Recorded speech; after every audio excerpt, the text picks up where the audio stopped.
So I'm Gavin McAteer, and I ran from Mizen Head to Malin Head. 5.5 days. In 5.5 days for Action Duchenne. Miles. Don't forget the miles. But I'm not mad. It's just nuts. I'm just nuts. And with me on my right shoulder every step of the way was Paddy Doherty.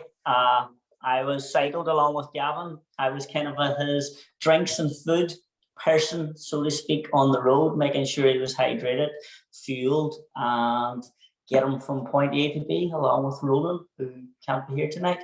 I'm a fundraiser for Action Duchenne, have been since Niall was diagnosed 14 years ago, and I will continue to fundraise for Duchenne muscular dystrophy for the rest of my life until a cure is found for Niall and all the children affected with Duchenne muscular dystrophy.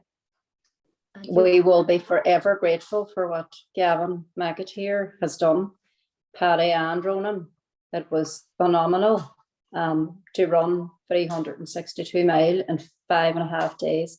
And I was just saying to Gavin, it was one of the best weeks of our life, emotionally, mentally, and physically. So you're right, when you do something that takes such logistical preparation and meticulous detail, you need people that you're going to be able to trust, and that's why these two guys were 1 and 2 in no particular order, that it had to be them. If it wasn't for these guys, then it wouldn't have happened. I'm going to say that. I mean, if it wasn't, it had to be them. It had to be Paddy, and it had to be Ronan. It was far, and he done well. Was there a point where I thought I couldn't go on? Maybe briefly on day 3 after 40 miles.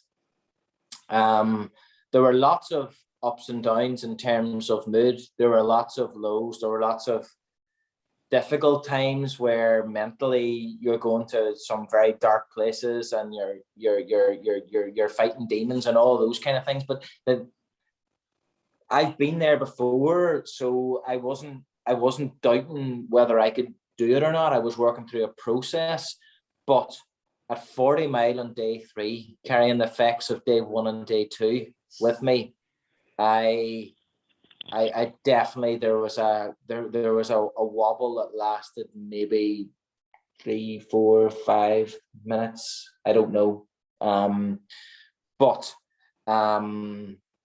Yeah, and that's when you need these guys. That's when you really need them. When I kind of collapsed into the chair at the camper and thought I didn't know how I was going to get back out of the chair. But these guys did what they do best, and there was other sort of external motivating factors as well that I inadvertently tapped into when I looked at my phone and saw one message in particular from somebody who I look up to, and that was calling me inspirational. And then I kind of thought, well, you can't let these people down. There's lots of people you can't let down, and it was just a little bit of a slap in the face and a wake-up call, and and that's what I needed at that exact moment. I didn't really understand the journey that this family had been on until I was cycling along with Kevin for them few hours coming up the road, and to hear the journey that they have been on as a family. And I was thinking, and I was just like, now I know why I'm here. Do you mean? Because honestly, I was naive to the whole thing as well. I understood what it was, but you don't really understand it until you hear somebody's story.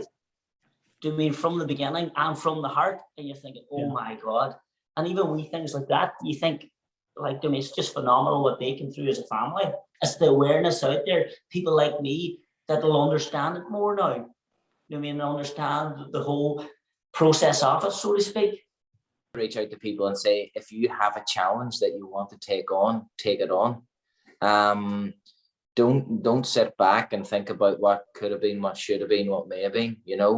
Take on the challenge. And as I said, at the start of this, I'll put my hand up, and I'd said it to Kevin as well. I'll be honest. You know, the challenge that I took on was a selfish one. It was going to involve a lot of selfish activities, and it was about me. But very, very, very quickly it became something bigger, something infinitely better, because I wanted to involve Action Duchenne in it.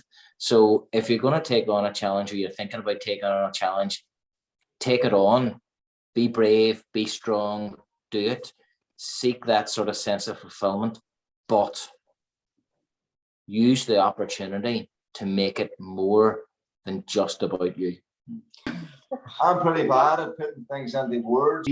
That what Gavin was going through, what Paddy had to try and pull Gavin through, and it's with Paddy behind on the bike to keep somebody motivated. Yeah. You know, for 9 and 10 hours a day, and these guys are the unsung heroes. The challenge that he set himself was phenomenal, and I can't thank Gavin and Paddy and Ronan enough. Honestly, God in heaven, it's just it just blows my mind that We're dealing with Duchenne, like, but they'll never know how much it meant to us anyway. Put it again. yeah. And I just want to say, just on a final note, that Gavin did just what the doctor ordered. He ran 362 miles for Duchenne muscular dystrophy. We will be forever grateful, and we will always have a special place in Gavin, Paddy and Ronan's life. We love them so much for what they've done for us, and they will be our friends forever. Thank you. And Thank you. Thank you.